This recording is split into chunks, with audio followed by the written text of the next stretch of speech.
Үҗәтлек башлаган эшне ахырына кадәр җиткерү булмаганны сөйләп йөрмәү, төгәллек. Булар барысы да Факил Сафинга хас сыйфатлар. Үзе гали.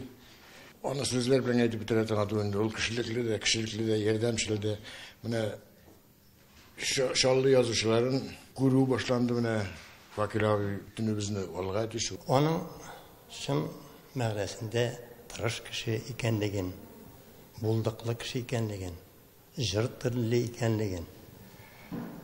Хәтта шундый конфликт ситуацияләрдә дә шул хәтле җиңел генә итеп җайлап кына аны ярып чыга алу осталыгы турында да, Факил турында әллә ниләр сөйләргә булыр иде. Минем әткәй ягыннан борынгы бабай Иманкул, инде әнкәй ягыннан борынгы бабай Иман Шах. Мен шектер иман белән бәйле. Инде әткәй инде алар колхозчылар, әнкәй борынгы муллалар нәселеннән, ул Минтәләй төбәгеннән, әткәй ягыннан инде шул Казан ягыннан. Факил Сафин әнә шулай бөтен нәсел тарихын тәфсилләп сөйләп бирә ала. Ул 1954 елның 2 гыйнварында Мөслим районы Әмәкәй авылында дөньяга килә. Әнкәйнең бик күп менә шундый сөйли торган әйберләре бар иде. Кешегә бик нык тәрбия кирәк, тәүфик кирәк. Менә минем әле Майдан журналында беренче сонда чыкты хикәяләр бәйләме. Менә анда шул әнкәй сөйләгән Теләк дигән хикәя дә бар. Иман шарты дип атала ул, 8 хикәя бер бәйләм булып. Тәрбия, әхлак темалары Факил Сафинга бик якын. Үзе дә күп еллар мәгариф системасында хезмәт куйган кеше ул. Бала чагындагы хыялы бөтенләй башка юнәлештә. Шофер булырга теләгән. 30 яшькә хәтта мин авылда рәхәтләнеп яшәдем, эшләдем. Үзем ышанычым булды минем. Оннан мин КАМАЗ заводына монда килеп эшләдем. КАМАЗ заводында эшләгәндә аны кичкенә танк дип йөрткәннәр. Ул бригадасындагы эшчеләрнең мәнфәгатьләрен яклап йөргән. Ватай бөтен нәрсә менә шул профсоюз завод аша бүленәдер. Кемгәдер гараж кирәк, кемгәдер бакча кирәк. Менә шуларны мин системалы рәвештә җиренә җиткерми эшләмичә туктамыйдыр. Факил Сафин кире мәктәпкә кайтырга була, тарих фәненнән белем бирә. Һәм 18-нче мәктәптә Чаллы тарихында беренче тапкыр урта буын сыйныфларда татар телендә татар халкының тарихы, әдәбияты һәм мәдәнияты дигән курслар укыта башлый. Программасында үзе әзерләгән. Казаннан да килеп тикшерделәр ул вакытта, шаккатып инде.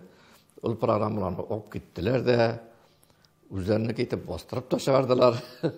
Мен сөйнә генә идем, чөнки эш кенә алга барсын.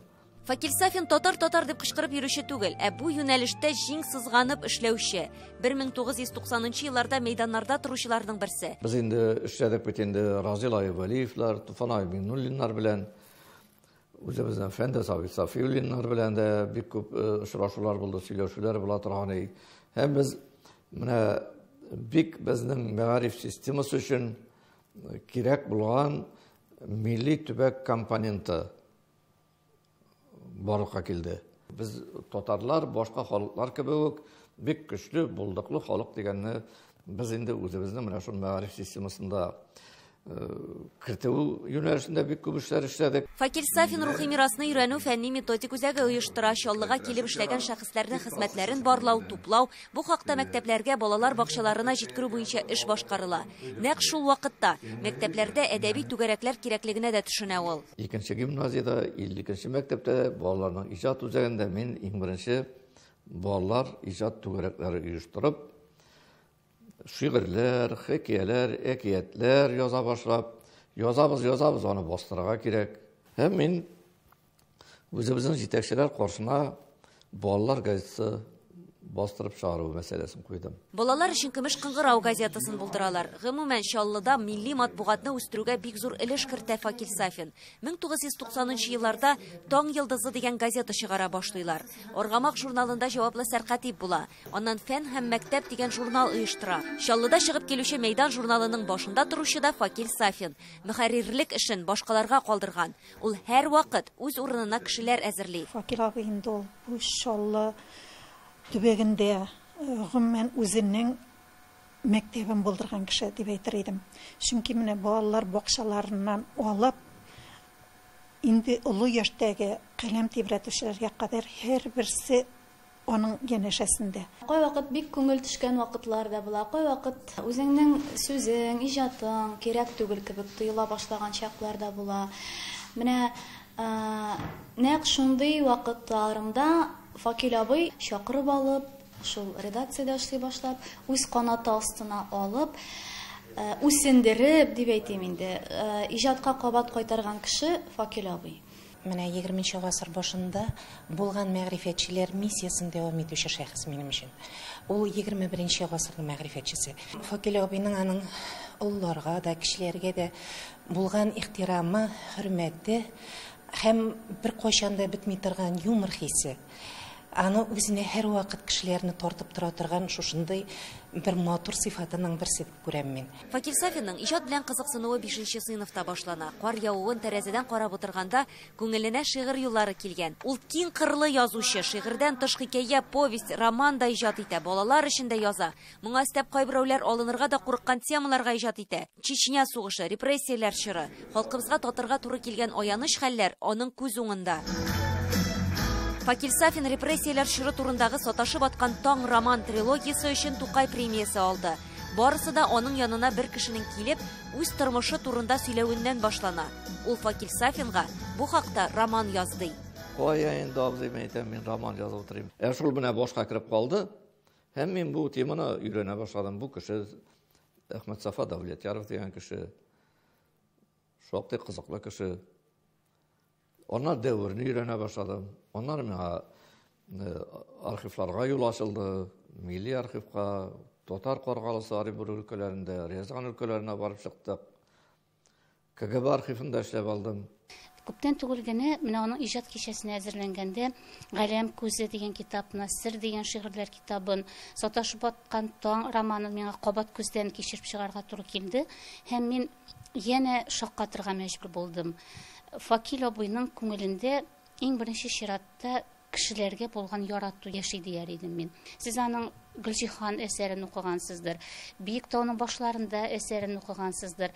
Гөлҗиһаны булсын, андагы шәфкать булсын, шул ук романдагы Дәүләтяров булсын. Менә алар кеше үзендә булдырырга тиешле сыйфатларны туплаган һәм менә Факил абый шушы сыйфатларга үрелеп карап, менә сез алардан үрнәк алсагыз иде дип укучыларга гүя ирештергән.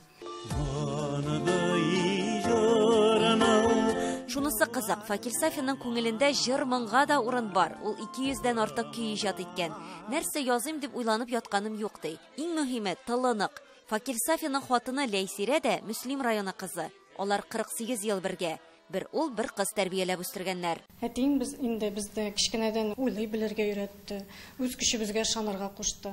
Таләпчән булды инде менә, эшләргә кушты инде ул безгә. Иң мөһиме инде ул үз халкыбызга, телебезгә ярату тәрбияләде. Менә шушы тәрбияне инде без үзебезнең балаларга да биргә тырышабыз инде. İdərinə vaxtıylar, boşqa sözünə tapmıylar. Факил Сафин әле дә булса иҗат студияләре алып бара. Андый түгәрәкләр олылар өчен дә, балалар өчен дә оештырылган. Әдәби түгәрәкләр, менә иҗат студиясе хәзер бик әз калды. Менә шуңа күрә мин бөтен мәктәпләрдән генә түгел, якын тирә Алабугада да, Түбән Камадан да, башка җирләрдән дә чакырып, менә шул ой сайын иҗат студиясе үткәрәм. Әдәбият ул минем эшем, язучылар минем эшем, ул журналистлар минем эшем, мәдәният белән шөгыльләнүчеләр минем эшем, укытучылар ул минем эшем. Менә Олар бөтенсе берсе бәйләнгән һәм бернинди авырыксыну юк. Ул Татарстан язучылар берлегенең Чаллы бүлеге башлыгы булу белән бер рәттән Бөтен дөнья татар конгрессының да Чаллы бүлеге җитәкчесе. Менә безнең Чаллының үзендә 300 татар яши, 300 мең.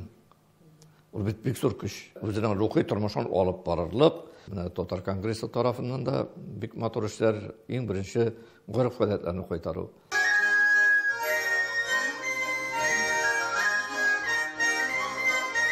70 яшьлек гомер бәйрәмен Факил Сафин файдалы итеп уздырырга уйлаган. Февраль ахырында Чаллыга 60лап язучы киләчәк. Һәрберсенә программа төзеп, мәктәпләрдә алар белән очрашулар оештыралар. Мин тәҗрибәмне биреп калдыра тырышам. Мин мәңгелек түгел. Менә мин 70 яшькә, 75 яшькә мин бар битәмме, юкмы? Менә безнең никадәр күренекле кешеләребез 70 яшькә җитте әле дип яшиләр, киттеләр дә бардылар. Дөнья шулай курылган бит. Мин эшләп күрсәтәсем килә. Менә шулай эшләргә кирәк. Менә сез бездән соң менә шулай эшләгез дип. Тынгысыз, тырыш шәхес ул Факил Сафин. Милләт сагында хезмәт куючылар нәкъ шундый булырга тиештер. Илгир Хөснетдинова, Владимир Гурьянов, Татарлар, Чаллы шәһәре, Татарстан Республикасы.